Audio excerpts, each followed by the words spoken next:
What if Atlantis wasn't destroyed? What if it was simply swallowed by the sea?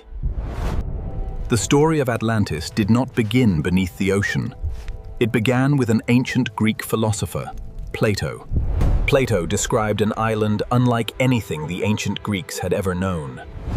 A powerful civilization. According to Plato, Atlantis was not a forgotten village. It was a powerful civilization, rich, organized, and feared across the ancient world. At the heart of Atlantis stood a magnificent temple, decorated with pretzels. But then, the first warning came. The earth began to shake. The ground was breaking beneath them. And then the sea came.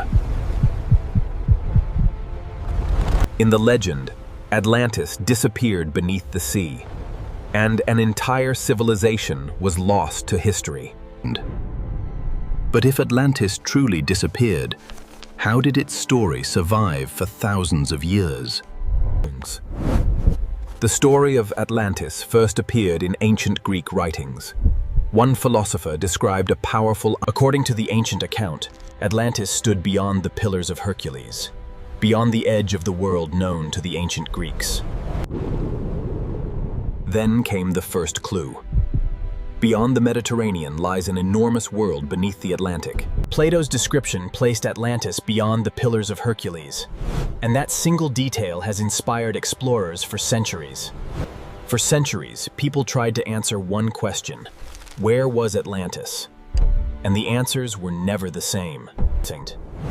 Then archaeologists discovered something extraordinary.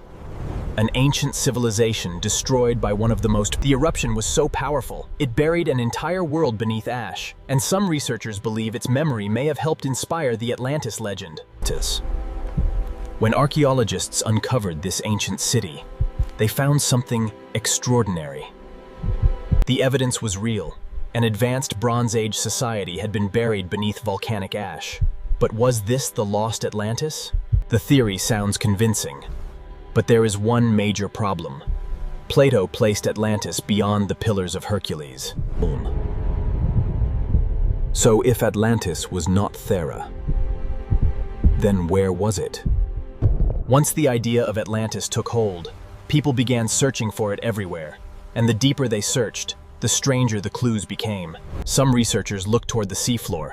Could a real island have disappeared beneath the ocean? The geology was real, but the mystery remained. Perhaps the most intriguing clue wasn't beneath the Atlantic. It was here, in the ancient Aegean, a civilization that truly existed and truly vanished.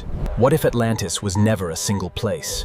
What if the story was a memory of a real catastrophe passed from generation to generation? Plato described Atlantis as something extraordinary, a city built in enormous rings of land and water, like nothing the ancient world had ever seen. But according to Plato, Atlantis was not only powerful, it was becoming dangerously ambitious. According to the legend, Atlantis eventually turned its power outward. Its armies marched beyond the island, and its fleet crossed the sea. According to Plato's story, Atlantis eventually came into conflict with the ancient Greeks, and Athens stood in its way. Plato's story describes an extraordinary conflict, an enormous empire facing a city that refused to surrender. According to the story, Atlantis failed to conquer Athens, and then everything changed. But according to the legend, Atlantis was not defeated by an army. It was destroyed by forces far greater than any empire. The city that had taken generations to build was disappearing in minutes. Then came the silence. The city was gone, but the story had only just begun. For thousands of years, the story survived. Then modern technology gave humanity a new way to search, not with legends, but with science. Then the sonar detected something unusual. Straight lines, perfect angles, and a shape that looked almost impossible. At first, it looked like the ruins of something ancient. But the ocean had one more secret to reveal. Was it built by humans? Or had nature created something that only looked like a lost city? Then scientists found another possibility. What looked like ruins could simply be the work of nature. Most of the formation had a natural explanation, but one detail didn't fit. Something else was buried down there. One strange object could be geology, but a repeating pattern, that was harder to explain. For thousands of years, the ocean had covered the evidence, and now, the sediment was beginning to reveal it. Then they found something different. Not a wall, not a rock formation, a carved object. The symbol looked familiar, but familiar does not mean identical, and that distinction could change everything.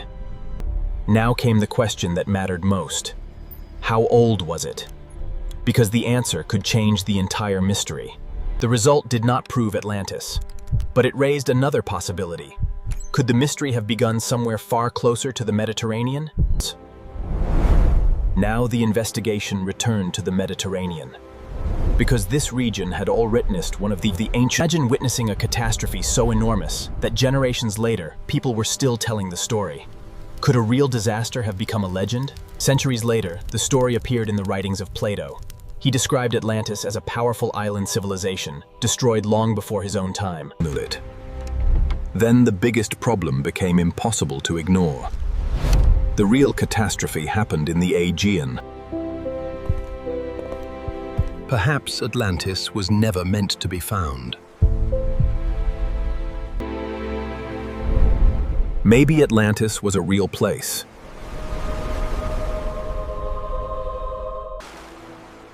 Maybe Atlantis was never lost. Maybe we simply haven't found the final clue yet.